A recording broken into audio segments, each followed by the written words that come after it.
हे प्रभु, मैंने ऐसे कौन से कुकर्म किए थे कि मुझे ऐसी मृत्यु प्राप्त हुई? और ऐसे कौन से सुकर्म किए थे कि आपके हाथों से मुझे मोक्ष प्राप्त हुआ है प्रभु?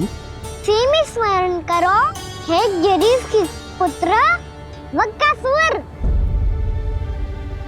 स्मरण करो, कैसे अपने पिता की तरह अभिमान से भरे हुए थे तुम। स्मरण करो, कैसे हमें पराजित करने के लिए पूरी सृष्टि को संकट में डाल दिया था तुमने, और हमें विवश होकर पराजय स्वीकार करनी पड़ी थी। स्मरण करो, कैसे तुमने देवराज इंद्र का छत्र चुरा लिया था। पर यह सब भी पर्याप्त नहीं था वक्कासुर। तुम्हारे पापों का घड़ा तब भरा था जब तुमने देवी गंगा के जल में साधना करते हुए जजाली मुनि की तपस्या में व्यवधान डाला था।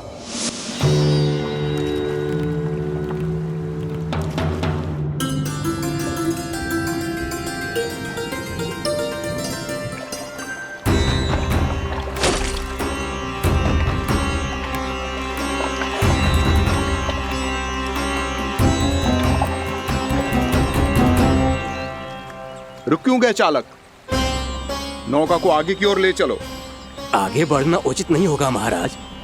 यहाँ से कुछ ही दूरी पर जालजली मुनि तपस्या कर रहे हैं। तो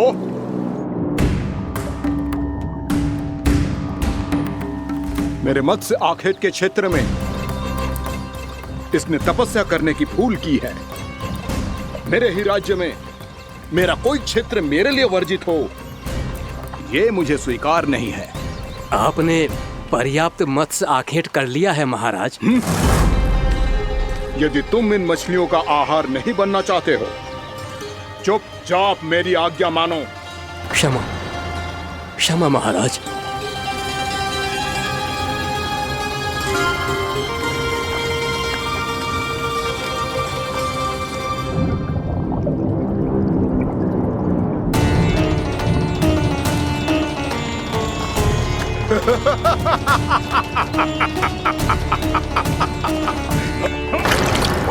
मुनिवर, रक्षा कीजिए, रक्षा कीजिए मुनिवर। हमारे प्राण बचाइए मुनिवर, मुनिवर हमारे प्राण बचाइए।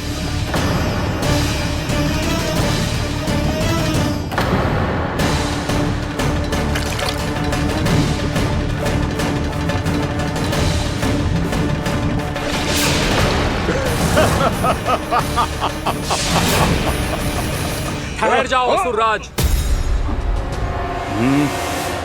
इन मछलियों को हानि ना पहुंचाओ। क्यों मुनि? अब मछलियां पकड़ने के लिए मुझे तुमसे आज्ञा लेनी पड़ेगी। तुमने तपस्या करने से पहले किससे आज्ञा ली थी? मां गंगा से, इस जल में रहने वाली सभी मछलियों से। इस उपकार के बदले इन सभी मछलियों को रक्षा करने का वचन दिया था। इसीलिए असुरराज, मैं शांति से कह रहा हूं, इस स्थान को अशुद्ध ना करो। चुपचाप यहां से चले जाओ, नहीं तो इसका परिणाम अच्छा नहीं होगा।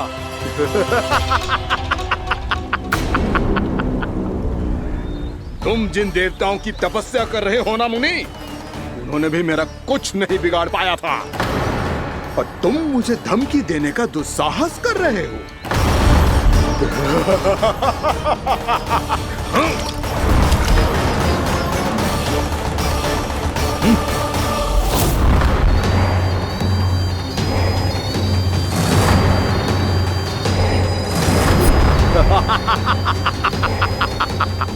मूर्ख, विचारों से तो तू राक्षस है ही, और स्वभाव से उस बगुले की तरह है जो भूख ना होने पर भी उन निर्दोष मछलियों को आहार बनाता रहता है। इसलिए अभी इसी क्षण से तू वकुला का जीवन जिएगा। ये मेरा श्राप है, ये मेरा श्राप है।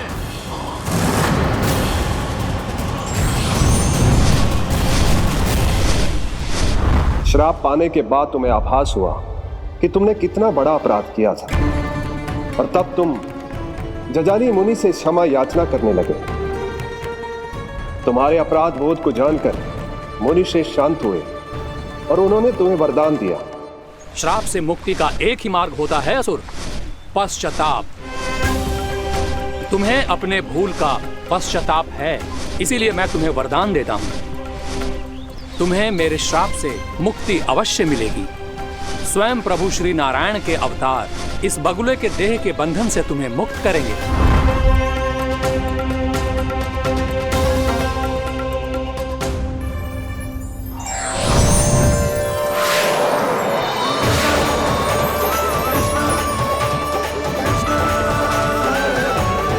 प्रणाम स्वीकार करें प्रभु।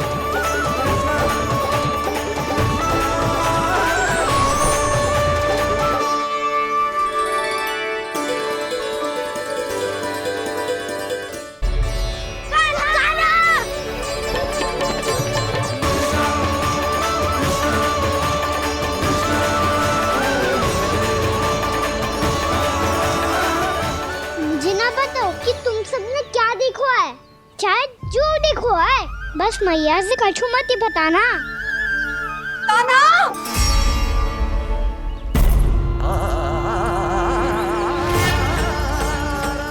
कान्हा! मेरा लल्ला!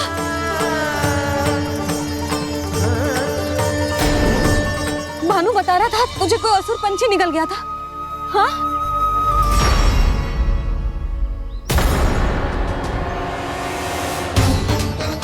हे नारायण, ये क्या है?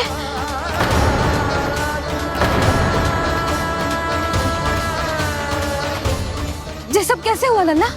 हाँ? कोई बताएगा मुझे ये क्या है?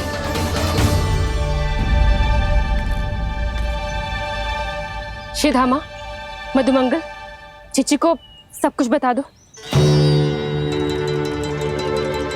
ये असुर पक्षी मुझे निकलने वाला था रानी भाभी, तभी अंतिम क्षण में कान्हा ने आके मुझे बचा लियो। और ये असुर पक्षी ने कही कि यह है वृंदावन का राजकुमार, नंदराज का लल्ला। इसके होते कोई भी वृंदावन वासियों को हानि ना पहुंचा सकते। रानी भाभी, कान्हा ने अपने प्राणों की चिंता ना करी और इस क्रूर राक्षस से भिड़ गयो और इस राक्षस पक्षी ने इसे निगल लियो। इतना पर्याप्त है भोला काका, सब कुछ बताने की आवश्यकता नहीं है। ये सब देख के सारी बालक मंडली इतनी व्याकुल हो गई कि सबने अपने प्राण अर्पित कर दिए और इस असुर पक्षी से कहे कि हमें खा लो और हमारे सखा को छोड़ दो। इन बालकों का पराक्रम देख के सभी देवतागण यहाँ आ गए और उनके हृदय भी पिघल गए और उन्होंने इस राक्षस पक्षी से युद्ध करके इसे मार गिराया। देवताओं के राजा इंद्र के वज्र का प्रहार तो मैंने अपनी आंखों से देखा है ताई जी। और फिर उसके बाद अग्निदेव ने अग्निवस्त्र का प्रहार किया। जय ना काकी, वरुण देव, कार्तिकेय, यमदेव सबने मिलके युद्ध किया इस राक्षस से। कहा था अभी मत बोलना। अरे सब मिलके फंसा दोगे मुझे। भद्रकाली, हमारे शिव शंकर भी आए थे छोटी माँ। जाओ आप भी। बाबा साईता, मुझे लगता है कि ये कान्हा भी इन्हीं देवताओं में से एक है। संभव तो है चीची, स्मरण है पूतना और तृणावर्त के आक्रमण के समय भी ऐसा ही हुआ था। सभी राक्षस मारे गए थे पर अपने कान्हा को एक खरोच तक न आई थी। हाँ जीजी, मुझे लगता था कि श्री नारायण की विशेष कृपा है हमारे कान्हा पे, पर अब तो देख के लग रहा है कि हमारा कान्हा ही स्वयं श्री नारायण है। या फिर उनका अवतार है ये। अरे बस करो तुम सब, ऐसा कछु ना है। अरे जितनी बात सुनी है उससे तो यही लग रहा है कि कान्हा देवताओं और असुरों की युद्ध के बीच में फंस गया था। उसका इस सब से कोई लेना देना ना है। तो फिर इसके तन पे एक भी खरोच क्यों ना आया नंदराज? हाँ,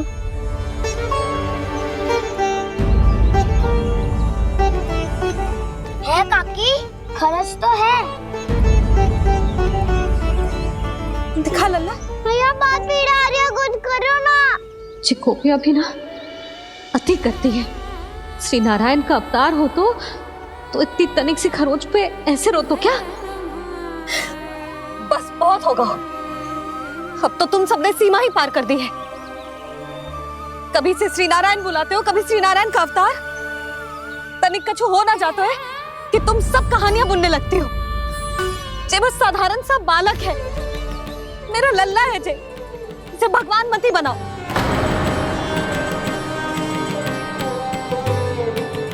और तू, क्या आवश्यकता थी तुझे यहाँ आने की?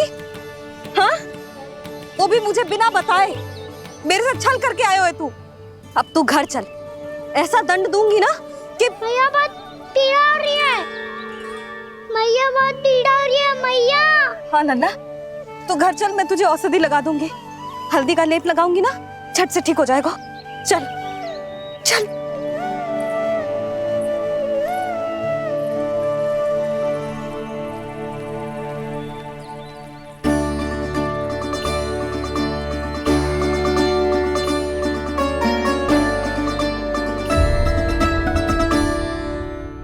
बहुत पीड़ा हो रही है मैया। हाँ नन्ना, तू घर चल, मैं तुझे औषधि लगा दूंगी। हल्दी का लेप लगाऊंगी ना, झट से ठीक हो जाएगा। चल चल।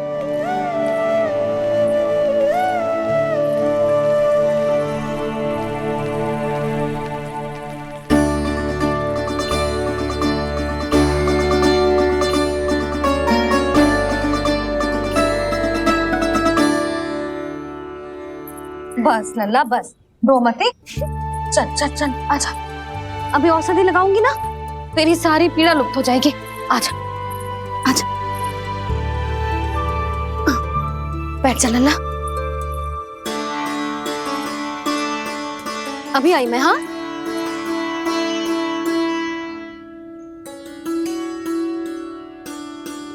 मैया। अरे तू अभी तक रो रो है? क्या कह रही थी सारी गोपियां? बता।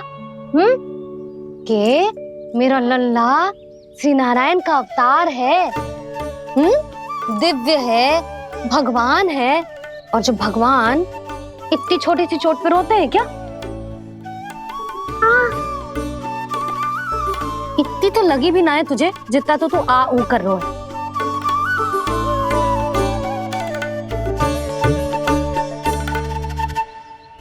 आओ ना, करूंगो। आप ऐसे दुलार थोड़ी करोगी। ओहो, वृंदावन का गौपालक जो इतनी छोटी सी चोट पे रोता है ना? गोप बालकों का मुखिया इतनी छोटी सी चोट पे रोता है? मेरा लल्ला तो सबसे शक्तिशाली है। जो इतनी छोटी सी चोट तो क्या बड़े बड़े राक्षसों से भी ना घबराता है। हाँ, एक बार में सबको समाप्त कर देता है कि ना? हाँ मैया, यदि कोई राक्षस वृंदावन की ओर तेरी दृष्टि करके आएगा तो सबसे पहले कान्हा को सुरक्षा में खड़ा पाएगा। फिर चाहे जो पाल बन के आए या बगुला बन के।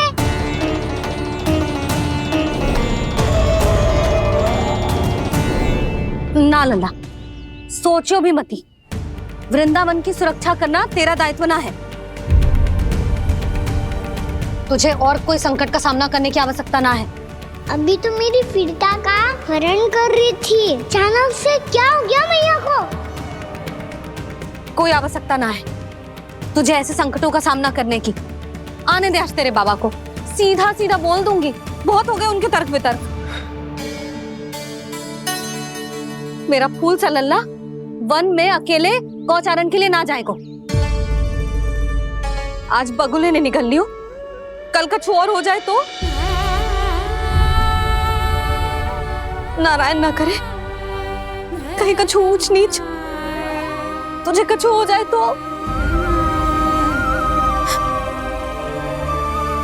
मैं तो जीते जी मर जाऊंगी।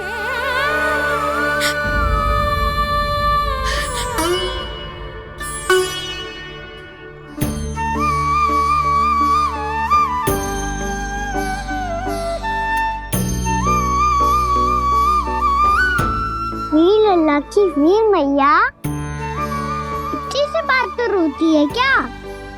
क्या करूं कान्हा, तुझे ऐसे बार बार संकट के मुंह में जाते हुए ना देख सकती मैं। तो करो भैया, मैं वचन देता हूँ। आज के बाद मैं गौचारण के लिए तभी जाऊंगा जब आप आज्ञा दोगी। पक्का छल ना करेगा ना मेरे साथ? मैंने कब छल करो मैया? अच्छा ठीक है, ना करूँ छल। यदि आपसे पूछे बिना बाहर निकलो तो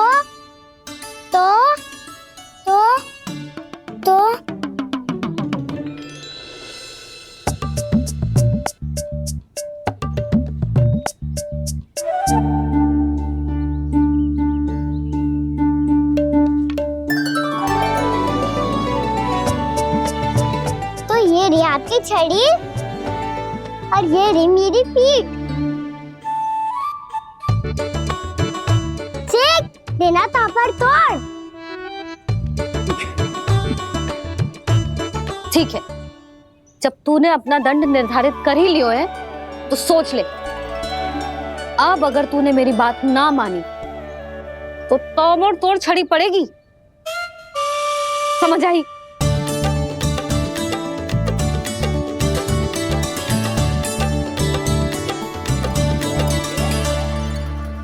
अच्छा ही है कि कान्हा कुछ दिन घर ही रहे। आज वन में जो हुआ है अवश्य कंस ने ही करवाए हुए वो सब।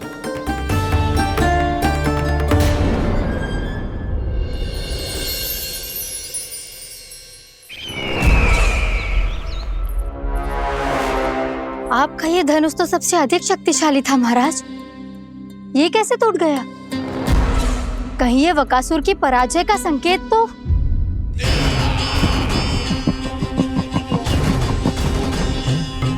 प्राप्ति, लगता है तुम्हें शुभ समाचार मिला नहीं। उस बकासुर ने उस विष्णु अवतार को जीवित ही निगल लिया है। अरे अब तक तो उस नन्हे से बालक को पचा भी चुका होगा वो। उसके तन में रक्त बनकर वो विष्णु अवतार और उसकी शक्तियां दौड़ रही होंगी। क्षमा कीजिए महाराज।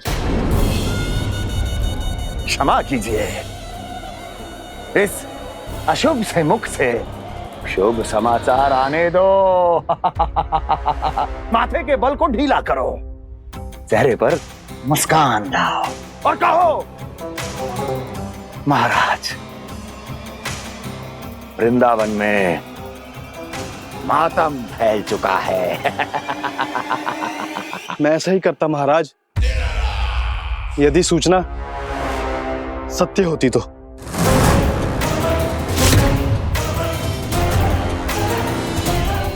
कहना क्या चाहते हो? एक क्षण में सूचना उगलो, अन्यथा मेरा योद्धा बकासुर विष्णु अवतार की तरह तुम्हें भी जीवित निकल जाएगा। आने दो। बकासुर मारा गया महाराज, बकासुर मारा गया महाराज, बकासुर मारा गया। बकासुर मर चुका है? असंभव। असंभव। बकासुर ने उस बालक को निगल तो लिया था, पर उसकी सुरक्षा करने के लिए सभी देवता वहां प्रकट हो गए, पर फिर भी कोई बकासुर का सामना नहीं कर पाया। और फिर क्या हुआ? वो बालक स्वयं ही बकासुर के उदर से बाहर आ गया और उसकी चोंच तोड़कर उसकी हत्या कर दी।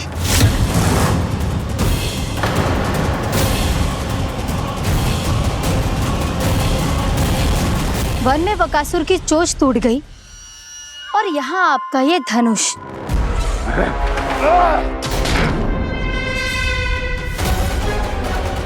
केवल नहीं टूटा तो आपका ये भ्रम महाराज।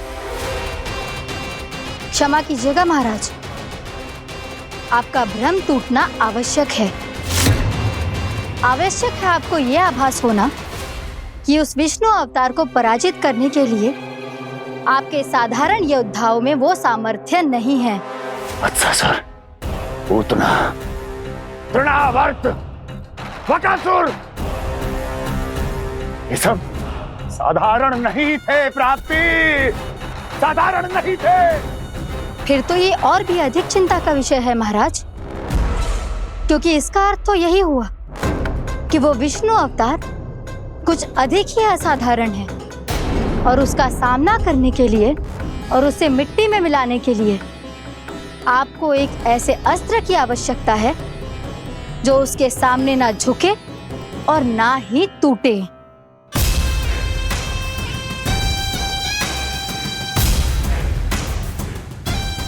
तो फिर मैं ऐसा ही अस्त्र ढूंढूंगा, चाहे आकाश पाताल एक क्यों ना करना पड़े मुझे, 10 दिशाएं 14 भुवन क्यों ना नापने पड़े मुझे, मैं उस अस्त्र को अवश्य ढूंढ निकालूंगा जो उस विष्णु अवतार के प्राणों की डोरी इस धनुष की तरह तोड़ सके।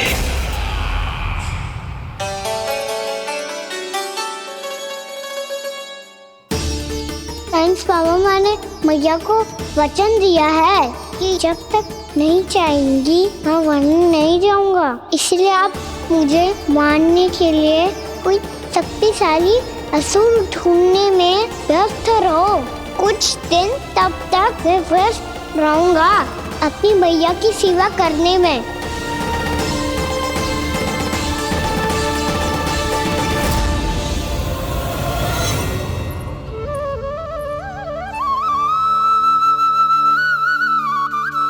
लो मैया, तुलसी जी को चढ़ाने के लिए जल।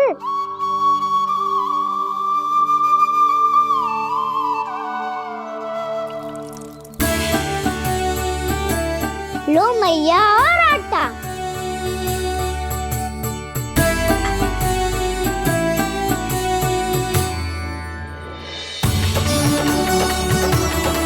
लो मैया, बेलन।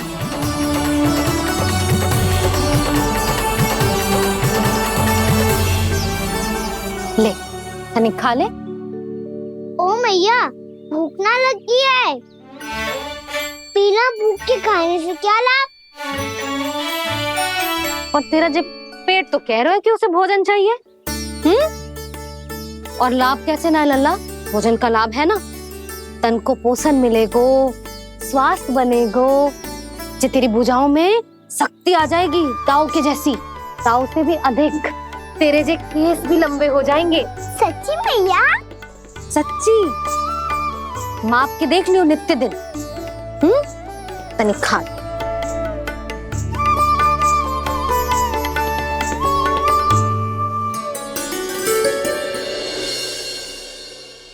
मान के मैया का कहना, छक के भोजन खाते हैं, नित्य मापते भुजा केश, पर ज्यों का त्यों ही पाते हैं।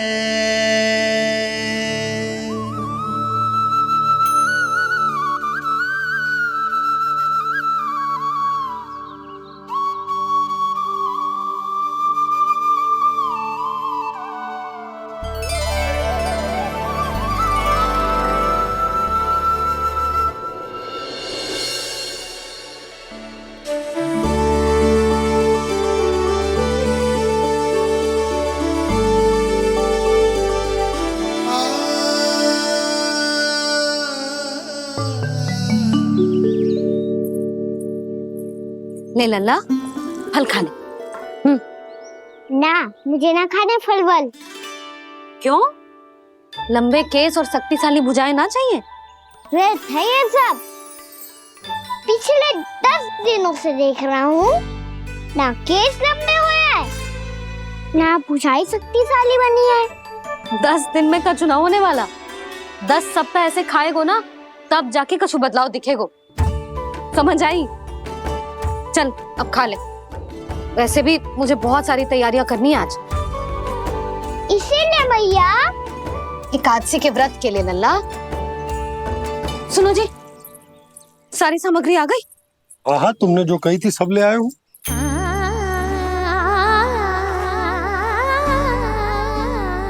इसमें नारियल तो है ही ना, उसके बिना मैं एकादशी की पूजा कैसे करूंगी? यशोदा, मैंने भोला से कह दिया, वो लेकर आते ही होगा, घबराओ मत। कैसे ना घबराओ जी, आपको पता है ना एकादशी का व्रत मेरे लिए कितना महत्वपूर्ण है। पता है। अरे इसमें तो दिए भी ना है। दिए ना है? अब मैं अभी लेकर आता आप रहने दो, मैं ही लेके आती हूँ। भक्त भोला राम के यहाँ से है। भक्त भोला राम? मेरा अर्थ है कुमार भोला यहाँ के यहाँ से। हाँ हाँ वो ही।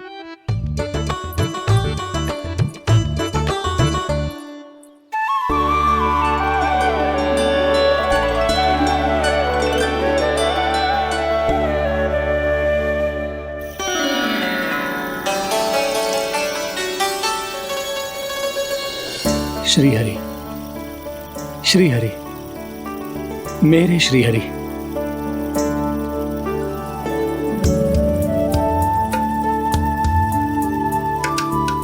मेरे श्री हरि। भोला राम, मेरी मटकी तैयार है? मेरे श्री हरि, मेरे श्री हरि।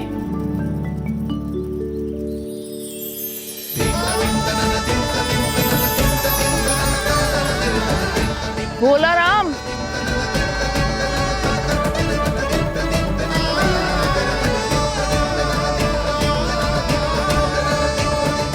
भोला काका, ओ भोला काका।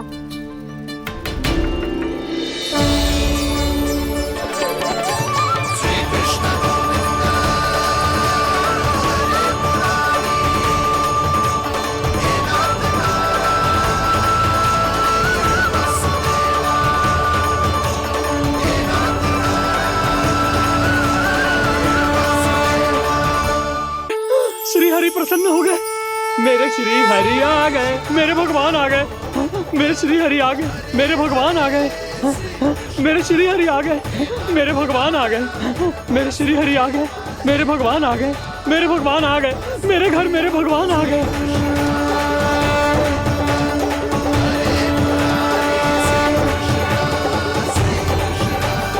मेरे घर आ गए, मेरे श्री हरि आ गए। हाँ मेरे श्री हरि आ गए। जे तो बावले थे ही, अब बालकन को भी साथ में मिला लिए।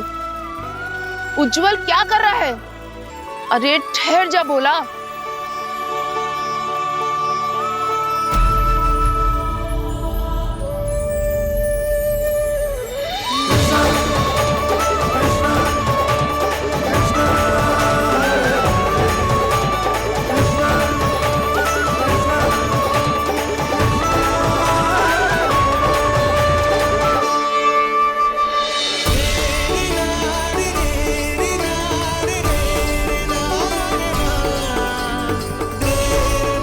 प्रेम से बुलाओ, आएंगे हरि भी।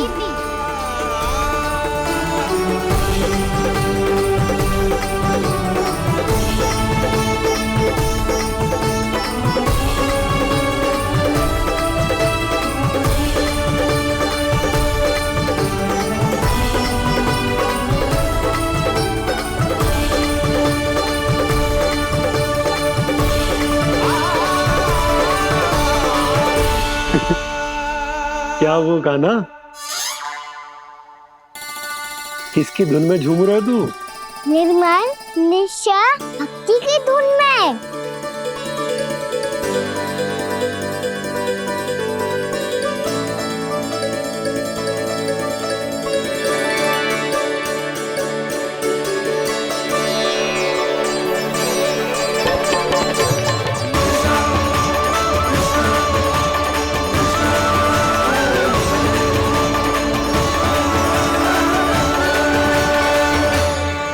अरे क्या हो गया इन्हें? बावले हो गए हैं क्या? ठहरो, कोई आवश्यकता ना है ऐसे बावलों की तरह नाचने की।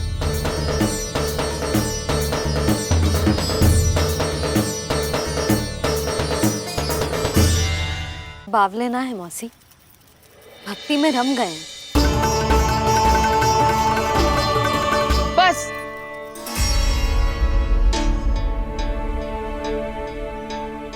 हम सब कब से खड़े हैं यहाँ, पर तुम्हें कुछ ध्यान ही रहा है।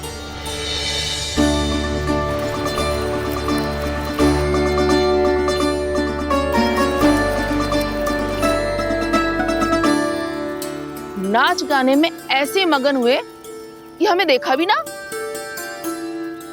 मुझे नाचते हुए देख मेरे श्री हरि को इतना आनंद आ रहा था कि मैं अपने आप को रोक नहीं सका।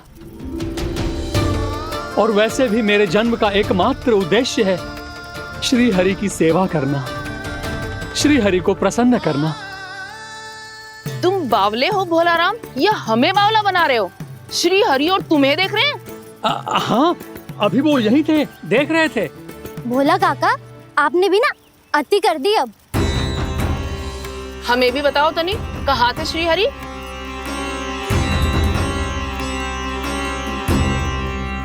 ना जाने अपना उपहास करवाने में क्या आनंद आता है इन्हें। देखो, अब तुम सच मानो या झूठ, लेकिन हमरे श्री हरि यहीं थे, इसी चाक पर अभी। हाँ, लो सुन लो इस मूर्ख की बात।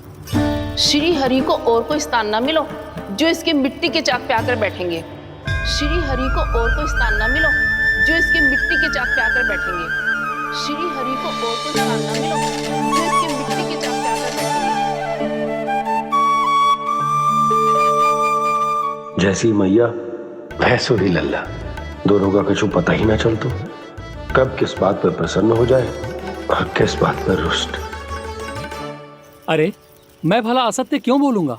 अभी अभी यही थे श्री हरि। हाँ,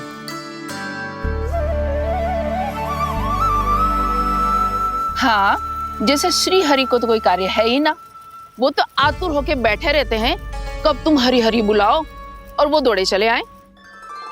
भगवान तो भक्तों के पास आने के लिए सदैव आतुर रहते हैं, बल्कि सत्य तो यह है कि भक्तों के मन में ही निवास करते हैं भगवान।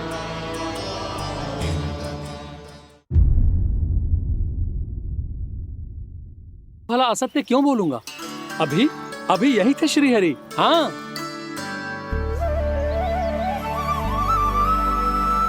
हाँ, जैसे श्री हरि को तो कोई कार्य है ही ना, वो तो आतुर होके बैठे रहते हैं कब तुम हरि हरि बुलाओ और वो दौड़े चले आए। भगवान तो भक्तों के पास आने के लिए सदैव आतुर रहते हैं, बल्कि सत्य तो यह है कि भक्तों के मन में ही निवास करते हैं भगवान। भगवान तो भक्त के पास आने के लिए सदैव ही आतुर रहते हैं शंकरी मौसी। बल्कि सच्ची बात तो ये है कि भगवान हमारे मन में ही निवास करते हैं। कम से कम तू तो इसे बढ़ावा मत दे जशोदा। जब देखो जब हरि नाम की रट लगाए रहते है। हरि बोलते बोलते ऐसो बावलो होता है कि सारा कार्य भूल जाता है। 2 दिन से अपनी मटकी के लिए चक्कर काट रही हूँ। अभी तो एक चक्कर और लगाना होगा आपको। आपकी मटकी तैयार हो गई है, अभी लाता हूँ।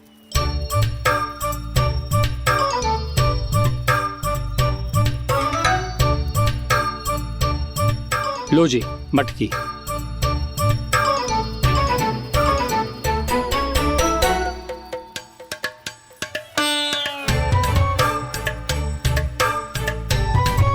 इस कच्चे मटके का क्या करूं मैं?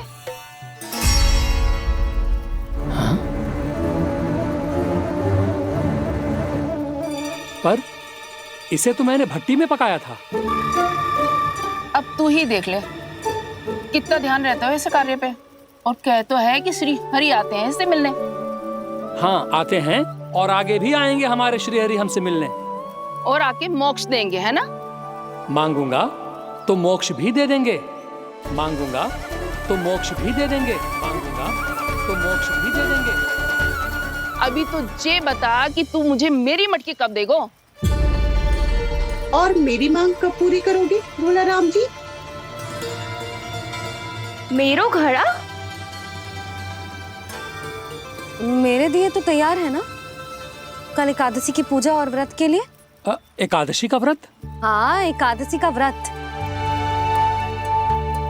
इसे करने से श्री हरि बहुत प्रसन्न होते हैं। अच्छा, फिर तो अभी लाया।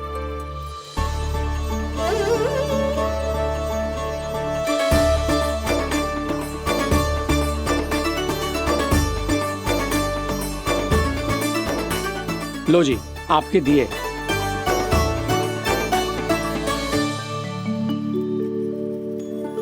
और जो हमने मांगा है वो? बाकी सब शेष द्वादशी के दिन मिलेगा, क्योंकि कल मैं भी एकादशी का व्रत रखूंगा, क्योंकि कल मैं भी एकादशी का व्रत रखूंगा, क्योंकि कल मैं भी एकादशी का व्रत रखूंगा।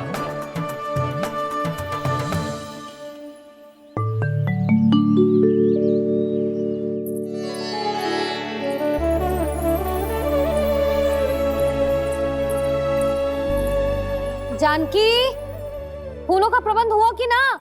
हाँ भाभी, जे रहे। सदैव विलंब कराती है। पर भाभी इस बार तो फूल समय से ही लाई थी।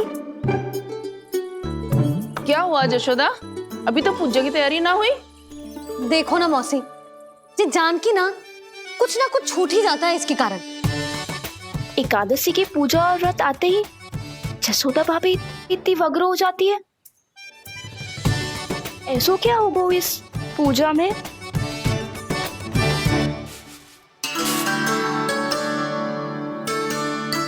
ये थाली में रोली चंदन रखने से, दिया जलाने से के होगो?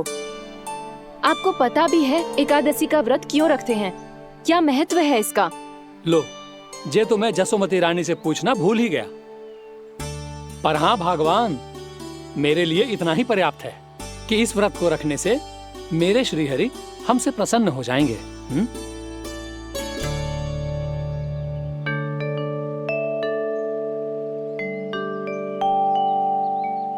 नारायण ही जाने ऐसे कैसे पूजा करते हैं जे श्री हरि की एक मूर्ति तक ना है इनके पास।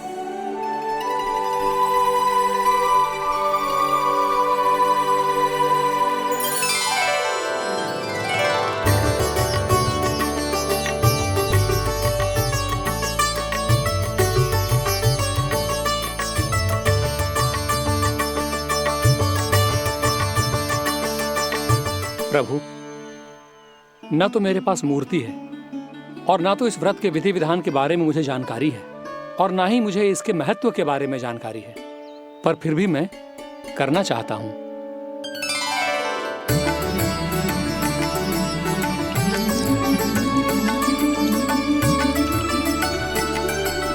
इसीलिए मैं दृढ़ संकल्प लेता हूं,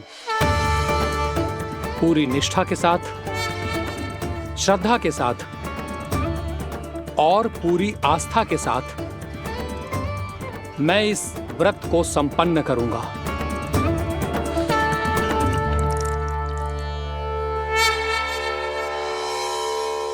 हम संकल्प लेते हैं कि एकादशी के व्रत को पूरी निष्ठा के साथ संपन्न करेंगे।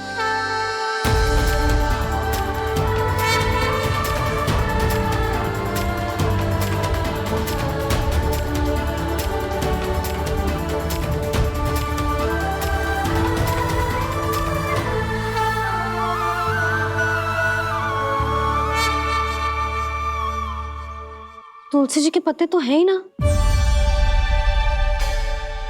श्री नारायण को तुलसी जी के पत्ते के बिना भोग ना चढ़तो है। जानकी, तुलसी के पत्ते कहाँ हैं? भाभी, मैं तो कब से यही पूछना चाह रही थी कि तुलसी के पत्ते लाऊं क्या, पर आप तो व्यस्त थी ना। तुझे कितनी बार समझाओ है ना, यदि तेरे कछु करने से किसी और की कोई हानि ना हो रही हो या किसी के अच्छे कार्य में सहायता हो रही हो तो मुझसे आज्ञा लेने की आवश्यकता ना है। समझ गई भाभी, आगे से जाना उनको। ले अभी लेकर आती हूँ।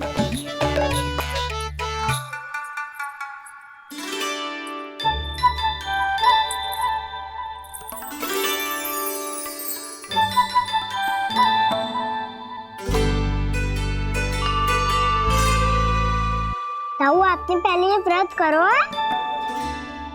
आपको इसका महत्व पता है? भाभी चल। जानकी, तुमने ये व्रत करो है? फिर तुमको इसका महत्व पता है? सुमति जी, आपको पता है इसका महत्व? कान्हा, क्यों तंग कर रहे हो सबको? मैया, सबने करो ये व्रत, मुझे भी करना है।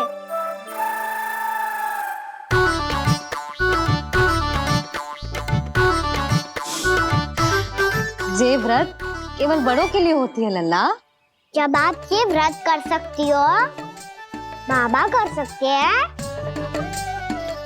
ये सारी गोपियां कर सकते हैं, वो भी कर सकते हैं, तो मैं क्यों ना कर सकता?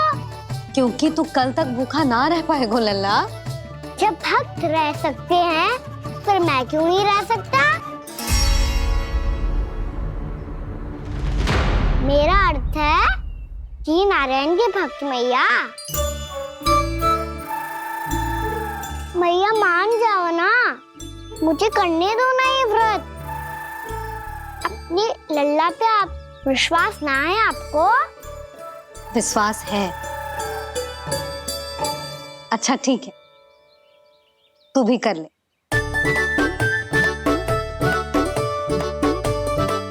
पर मैया व्रत की कथा तो सुनाओ, मैं तो अबध हूँ ना। मुझे कैसा पता चलेगा कि ये व्रत करते क्यों हैं?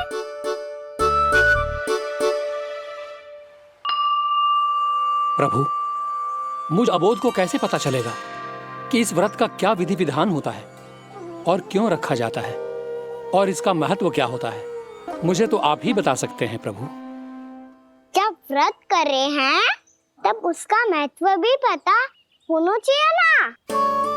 बताओ ना मैया, क्यों रखते एकादशी का व्रत? इसके लिए तो तुझे एकादशी की कथा सुननी होगी। सुनेगो ना?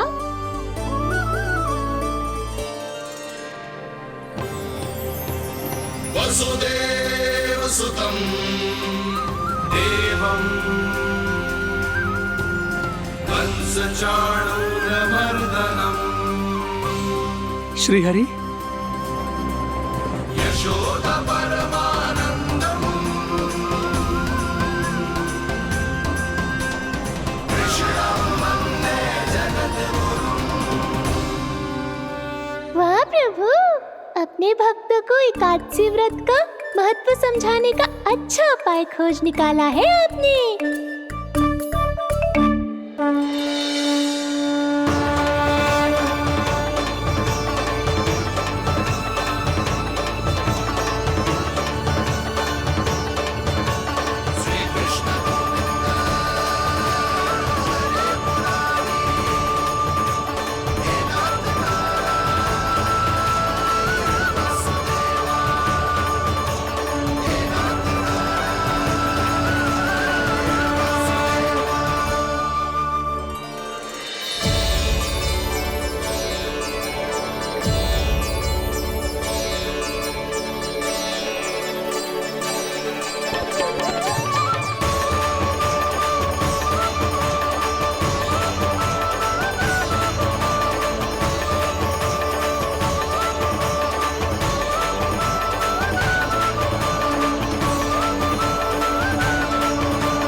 अब सब जन एकादशी के व्रत की कथा ध्यान से सुनना, तभी जे व्रत पूरा माना जाएगा।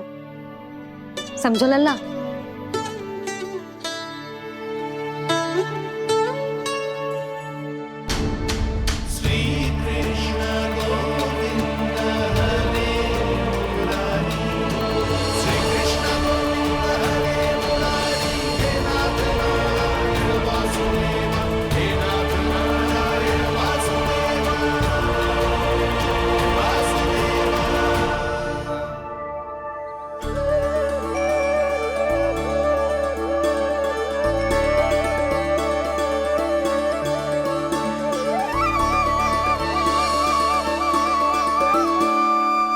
सतयुग में चंद्रावती नाम के नगर में मूरा नाम का एक असुर राज्य करता था। ओम ब्रह्मदेवाय नमः। ओम ब्रह्मदेवाय नमः। ओम ब्रह्मदेवाय नमः। ओम ब्रह्मदेवाय नमः।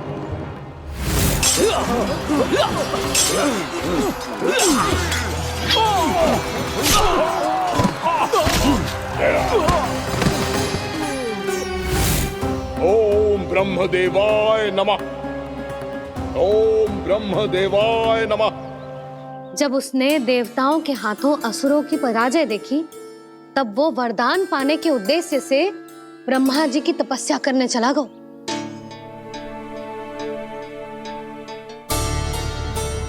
शीघ्र ही मूरा की तपस्या सफल हो गई और ब्रह्मदेव जी उससे प्रसन्न हो गए। ओम ब्रह्मदेवाय नमः। ओम ब्रह्मदेवाय नमः। ओम ब्रह्मदेवाय नमः। ओम ब्रह्मदेवाय नमः। ओम ब्रह्मदेवाय नमः। ओम ब्रह्मदेवाय नमः। ओम ब्रह्मदेवाय नमः। ओम ब्रह्मदेवाय नमः। मूरा, प्रणाम ब्रह्मदेव। तुम्हारी तपस्या सफल हुई। बोलो, तुम्हें क्या वर चाहिए?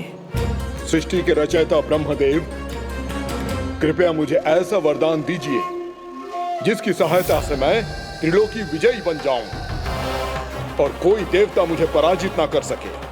यहां तक कि देवताओं के रक्षक, सृष्टि के संचालक भगवान श्री विष्णु के लिए भी मैं अपराजय रहूं। तथास्तु, तथास्तु, तथास्तु। प्रणाम ब्रह्मदेव।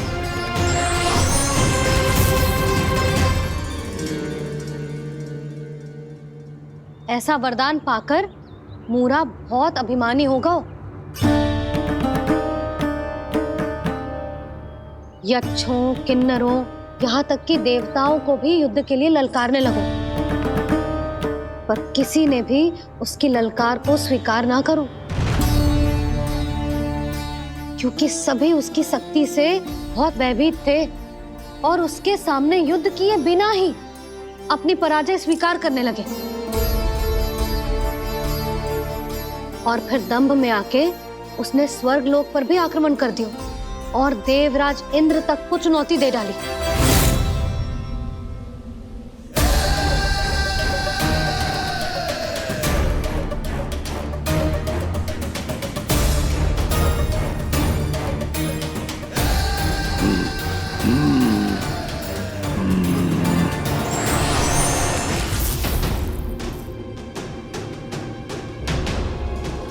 मैं प्रतीक्षा कर रहा हूं देवराज, क्या उत्तर है तुम्हारा?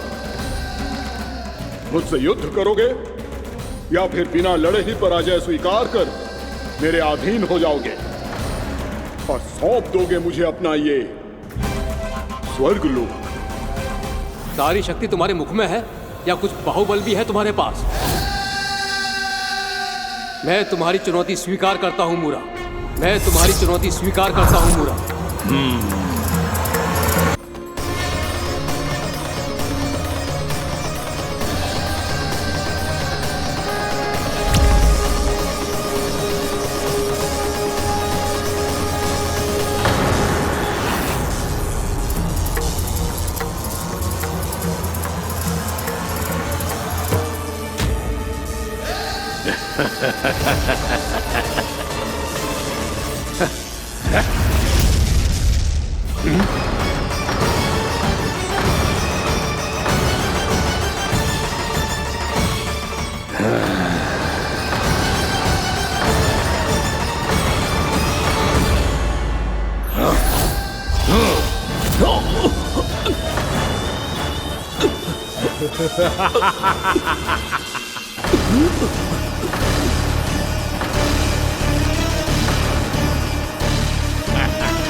खैरिए देवगण, असुर राज मूरा को ब्रह्मदेव का आशीर्वाद प्राप्त है। आप में से कोई भी इन्हें पराजित नहीं कर पाएगा।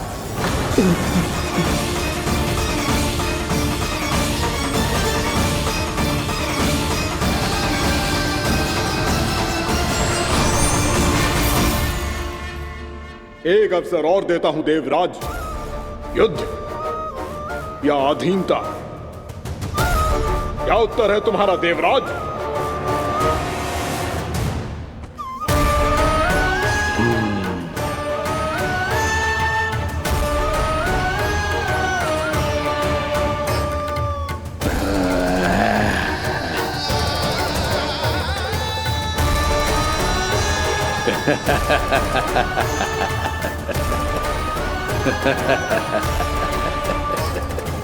इंद्र और सभी देवताओं ने मूरा के आतंक में आके उससे भयभीत होके अपना सिंहासन छोड़ दियो।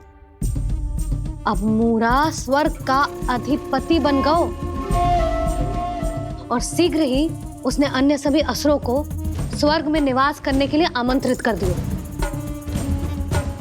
और इस प्रकार से वो धीरे धीरे तीनों लोकों का सम्राट बन गयो।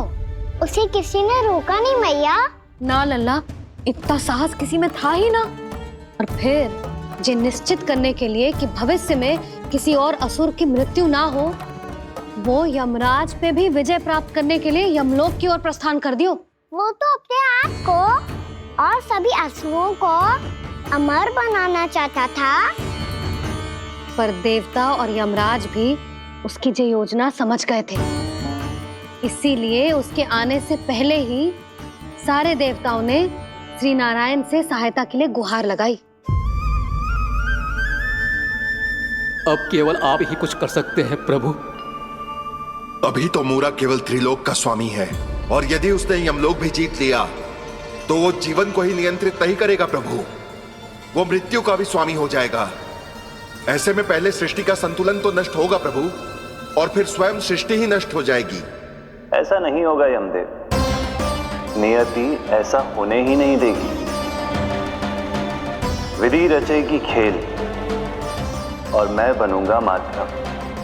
असुर राज मुरा का सामना मैं करूंगा।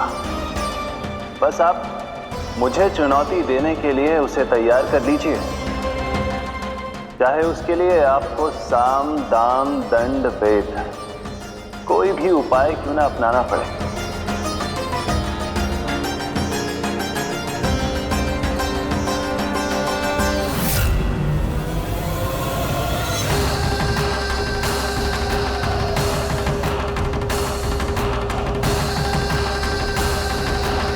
आप तो मेरी प्रतीक्षा में पहले से ही खड़े हैं यमदेव। तब तो आपने मेरी चुनौती के बारे में भी सुना ही होगा। कहिए, क्या उत्तर है आपका? मेरा स्वागत करके अपना राज्य त्यागेंगे या मेरा सामना करके अपने प्राण? असुर राज मुरा का सामना मैं करूंगा। बस आप मुझे चुनौती देने के लिए उसे तैयार कर लीजिए, चाहे उसके लिए आपको साम दाम दंड भेद कोई भी उपाय क्यों ना अपनाना पड़े।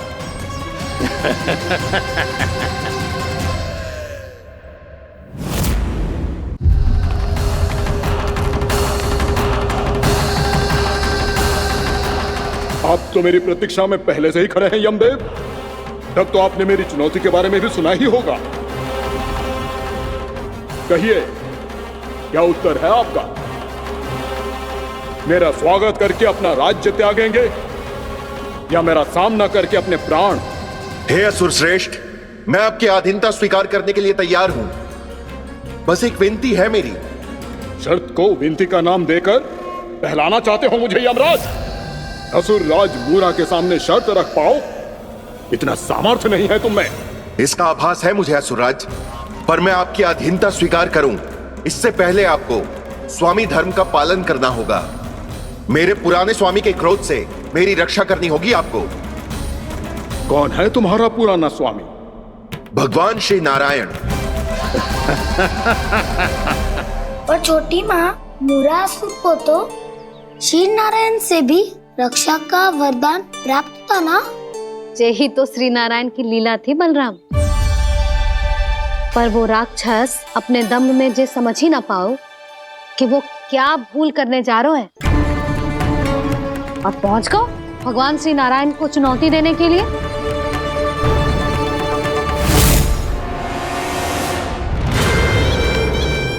वहीं ठहर जाओ असुर राज मुरा।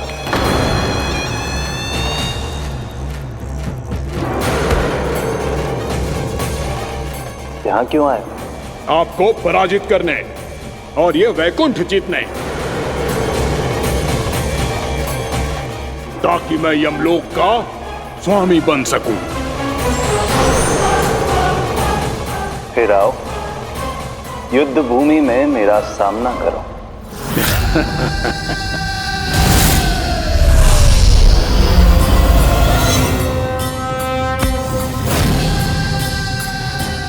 ये नहीं जानते कि इनसे ना हारने का वरदान तो मैं पहले ही प्राप्त कर चुका हूँ। इसलिए युद्ध ठीक से आरंभ हो पाए उससे पहले ही इन्हें जीत लूंगा मैं।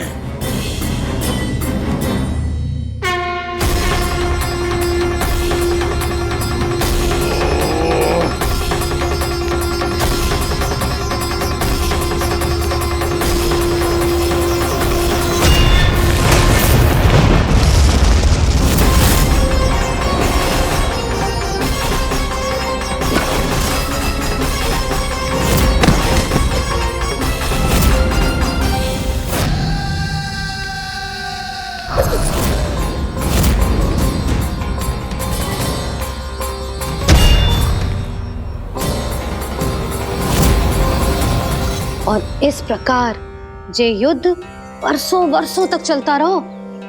दोनों योद्धा पूरे ब्रह्मांड में अनेक अस्त्रों शस्त्रों के साथ युद्ध करते रहे।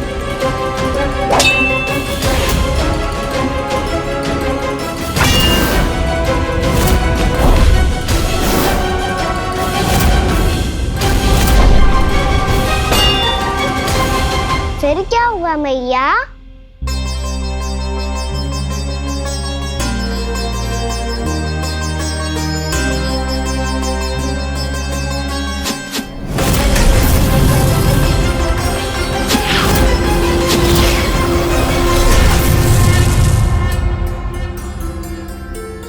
उस युद्ध को कभी समाप्त हुआ हो, पर कैसे? शीघ्र ही वो राक्षस थक गौ लल्ला।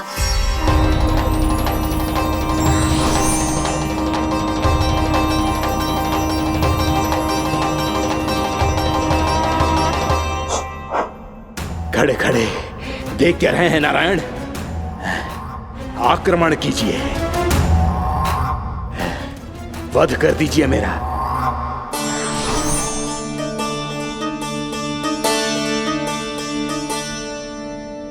मैं तुम्हारी वीरता से प्रभावित हूं, इसीलिए इतनी थकान की स्थिति में मैं तुम जैसे वीर पर आक्रमण नहीं करूंगा। जाओ विश्राम करो। यदि फिर से युद्ध करने की इच्छा हो तो तुम्हारा स्वागत होगा।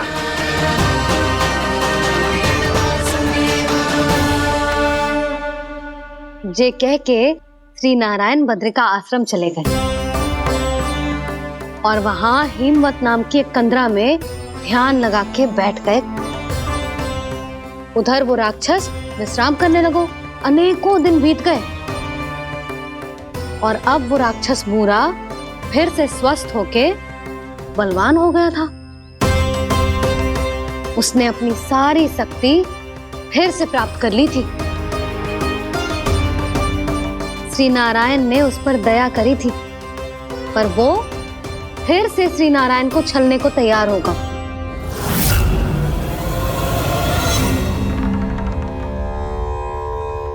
ध्यान में बैठे बैठे श्री नारायण योग निद्रा में चले गए, पर दुष्ट मूरा इसी अवसर का लाभ उठा के उनकी कंदरा में घुस आयो ताकि वो सोते हुए श्री नारायण पे आक्रमण कर सके।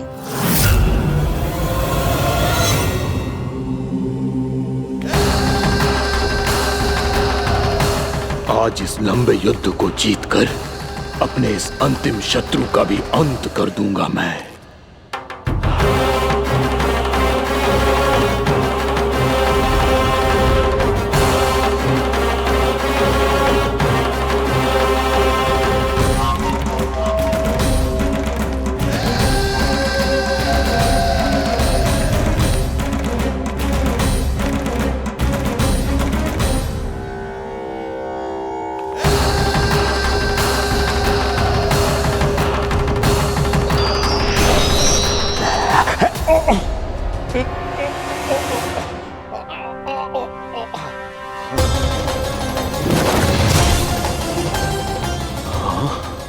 दुष्ट राक्षस, प्रभु ने तुझ पर दया की, तुझे संभलने का अवसर दिया। तू इन्हीं पर ही छल से वार करने चला है।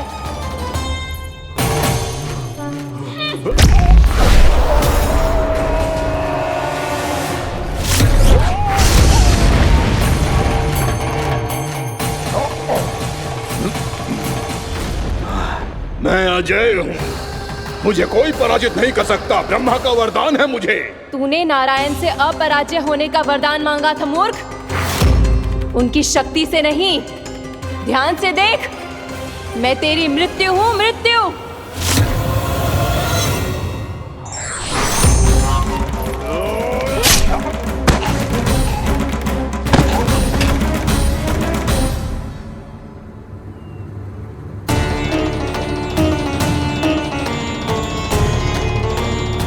वो देवी कौन थी छोटी माँ? और कौन बलराम, वो ही तो थी देवी एकादशी।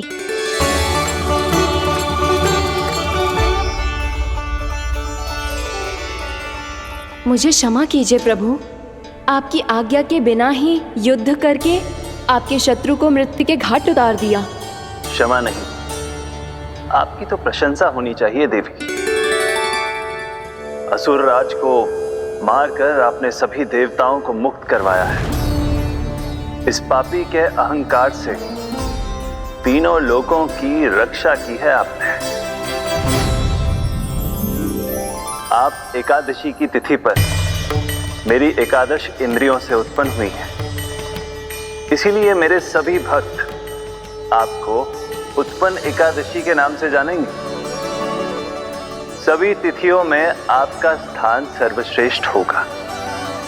जिस तरह आपने राक्षस के आक्रमण से मेरी रक्षा की है, उसी प्रकार एकादशी के दिन व्रत करके जो भी भक्त आपकी कथा सुनेगा, मैं स्वयं उसकी रक्षा करूंगा। जो आपकी पूजा करेगा उसे मेरी विशेष कृपा प्राप्त होगी और उसके साथ साथ उसे मिलेगा धन, सिद्धि और मोक्ष।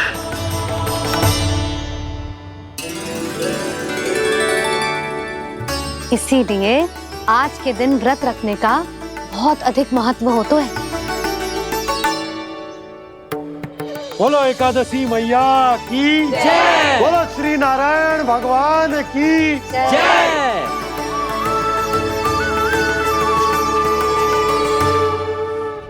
प्रभु की कृपा से एकादशी का महत्व भी पता चल गो और मेरा व्रत भी सफल हो गो। अब भी नहीं भूला राम, एकादशी का व्रत पूरी तरह तभी सफल होता है जब द्वादशी के दिन उसे पूरा किया जाता है।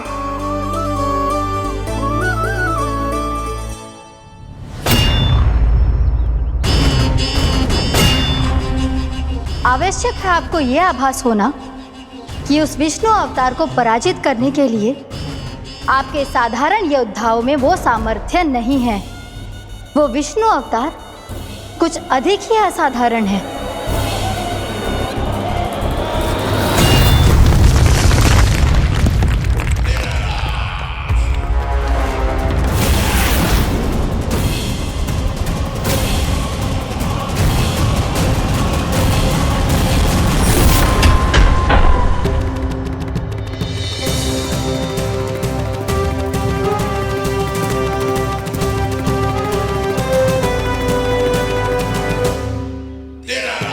अब मैं दिखाऊंगा उस विष्णु अवतार को असाधारण शत्रु क्या होता है।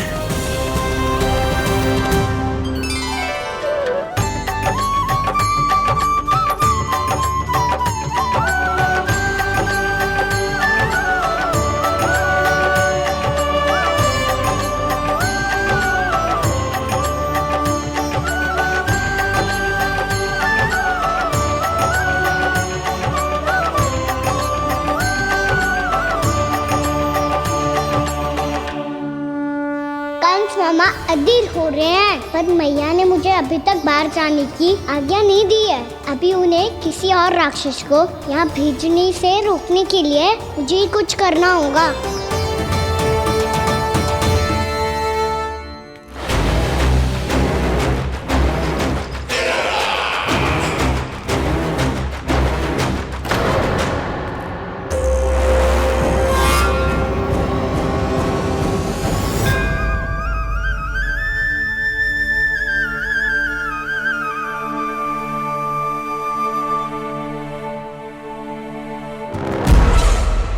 कौन हो तुम? बचपन से ही मुझे मारने का सपना देख रहे हैं, फिर मुझे ही नहीं पहचानते।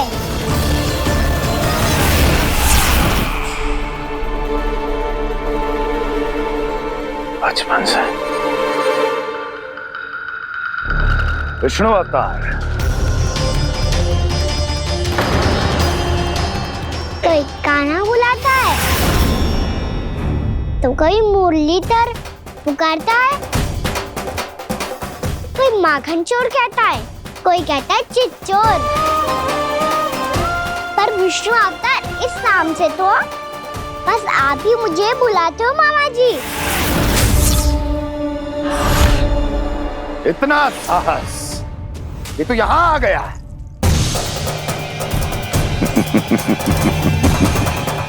यहां आ तो गया तू विष्णु अवतार, किंतु यहां से जीवित नहीं जाएगा।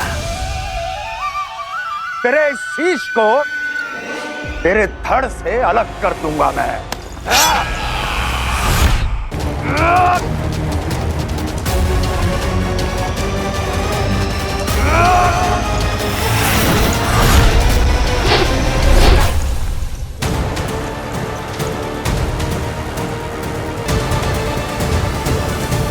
वहाँ कहाँ देख रहे हो मामा जी?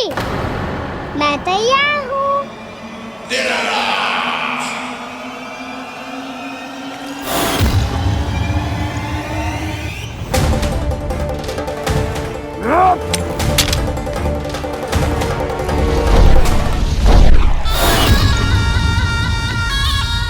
मामा जी, आप सदैव इसी तरह क्रोध में रहते हो क्या?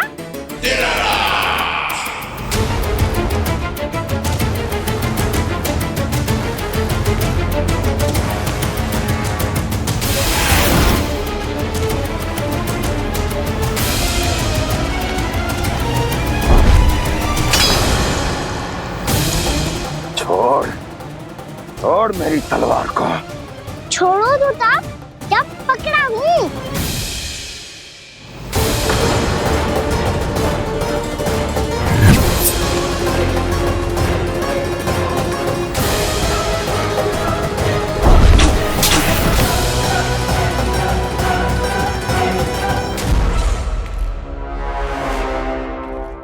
मामा जी,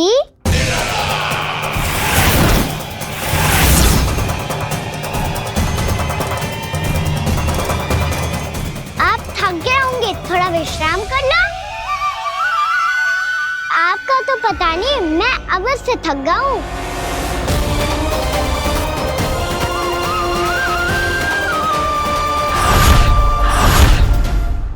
मेरे सिंहासन पर बैठने का तू साहस? अभी तो बस अभ्यास कर रहा था मामा जी। भविष्य में मुझे तो बैठना है यहाँ। आपने बल प्रयोग करके से अपने पिताजी से छीना था, मैं आपसे छीन लूंगा। जो छल और बल से लिया जाए वो अधिक समय तक टिकता नहीं है मामा जी।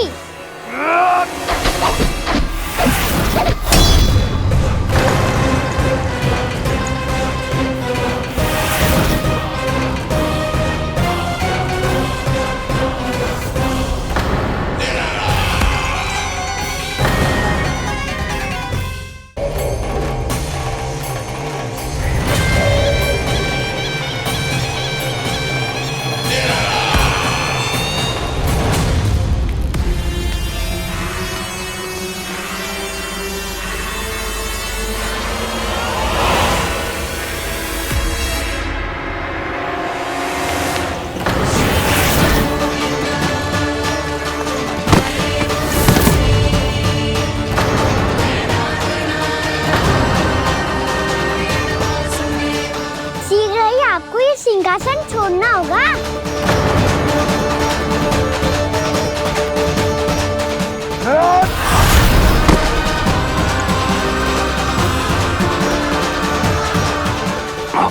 वो मेरा सिंहासन छीनना चाहता। वो आ रहा है, वो आ रहा है। सैनिकों! दुर्जन, बंद कर दो सभी द्वार और झरोखे। सब के सब इसकी हर संभावना पर इतना कड़ा पहरा बिठा दो कि ना तो कोई महल के भीतर आ सके ना तो बाहर जा सके। मुझे महल की चप्पे चप्पे की सूचना चाहिए। जाओ।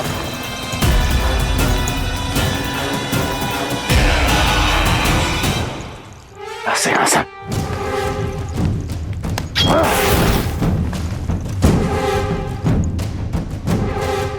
अब आ दुष्ट मायावी, ए छलिया विष्णु अवतार, मैं कंस तेरी प्रतीक्षा कर रहा हूं। देखता हूं मेरे सिंहासन पर कैसे बैठता है तू।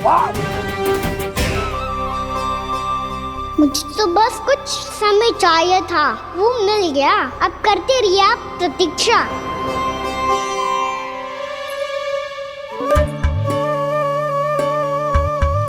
जी अपने आप से बातें क्यों कर रहे हैं जी?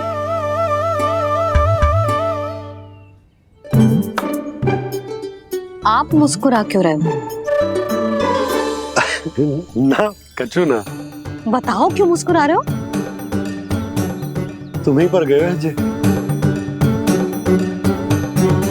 जब तुम व्रत करती हो तो तुम भी ऐसा ही करती हो। इसी प्रकार भूख अधिक लगने पर अपना ध्यान भटकाने के लिए स्वयं से ही बड़बड़ाती रहती। होगा। आपको तो बस मेरा उपहास उड़ाने के लिए बहाना चाहिए।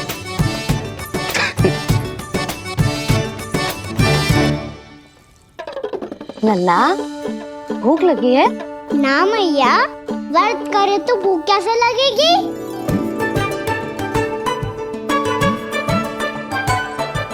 यदि लगी हो तो छोटे बालकों को थोड़ी बहुत भूल चूक क्षमा होती है। कछु ना तो फल तो तू खा ही सकते है। अब तो पूरे नियम और विधि विधान से व्रत तोड़ूंगा। कल द्वादशी के सुबह मुहूर्त के अनुसार। ठीक।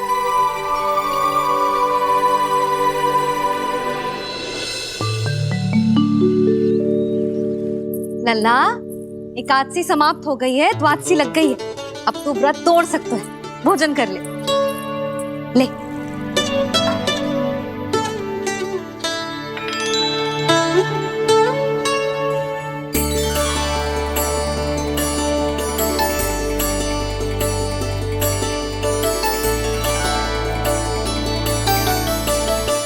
आज तो कार्य कर लीजिएगा। मैं ना चाहती कि सब गांव वाले फिर से आपका उपहास उड़ाएं।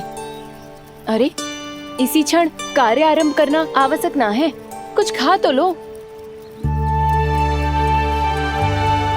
कल भी पूरे दिन व्रत में रहे, अब तो कुछ खा लो। ना, अभी बिल्कुल भूख ना है। और हाँ भगवान, तुम्हें चिंता करने की आवश्यकता नहीं है। आज मैं किसी को भी 2 शब्द कहने का अवसर नहीं दूंगा। अरे कुछ खाओगे पियोगे नहीं तो कैसे रहोगे?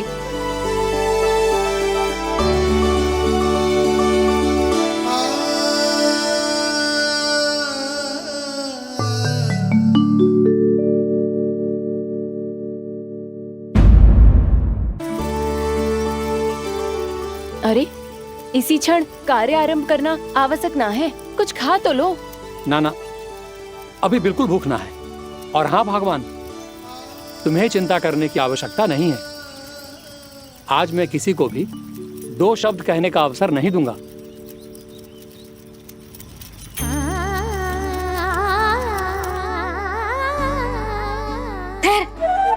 मैं तेरे लिए मट्ठा लेके आती हूँ। व्रत के बाद पीने से पेट ठंडा रहता है। रुक।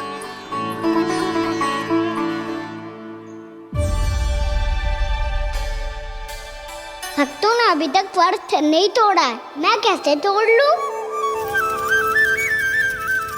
भूख कहाँ से होगी? श्री हरि नाम से पेट तो भर लेते हो। श्री हरि श्री हरि श्री हरि।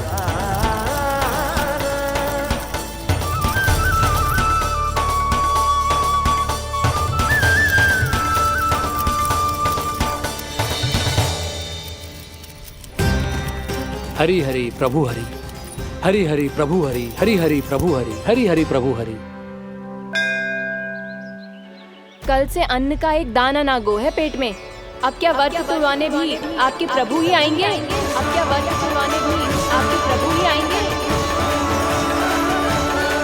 मैया,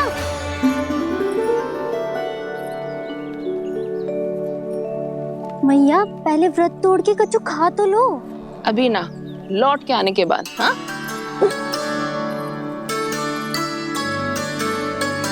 बलराम, ठहरो पुत्र, पहले कुछ खा लो। व्रत तोड़ना आवश्यक होता है। मैया ने एकादशी का महत्व बताया। लगता है मुझे सबको द्वादशी पर व्रत तोड़ने समाप्त करने का महत्व बताना होगा। हरि हरि हरि हरि हरि मेरे हरि।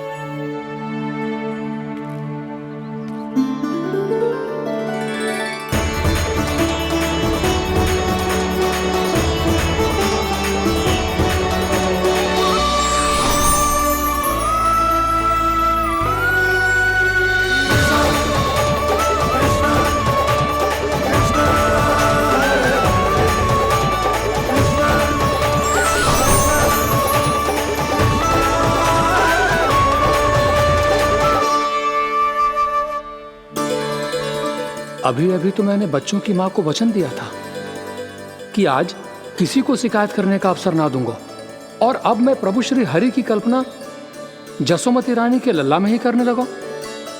ना ना, ये ठीक ना है।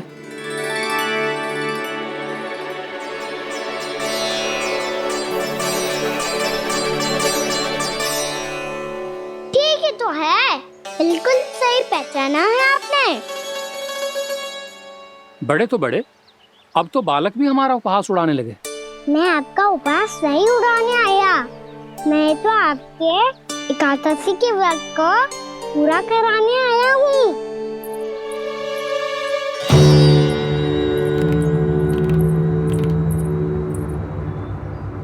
कान्हा,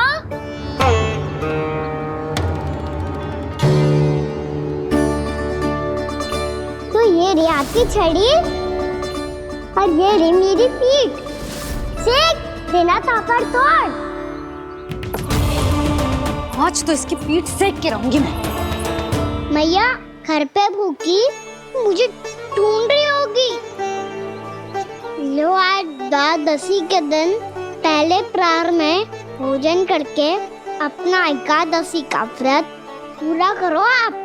धन्यवाद राजकुमार, पर अभी हमें भूख नहीं है। बहुत सारा काम पड़ा है, और अभी थोड़ी ही देर में शंकरी बहन भी अपनी मटकी लेने आती होंगी।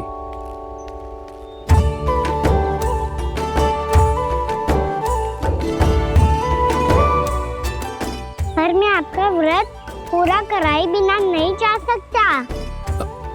भला क्यों? भक्त भूखा रहे और भगवान खा ले, ऐसा हो सकता है भला?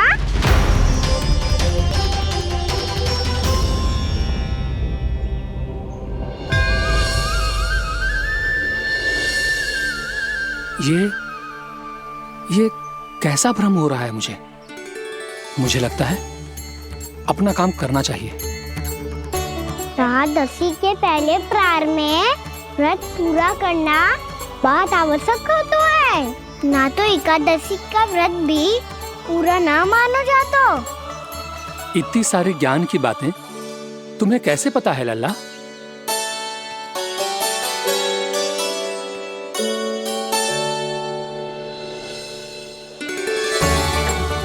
जैसे एकादशी की कथा होती है, वैसे द्वादशी की महिमा भी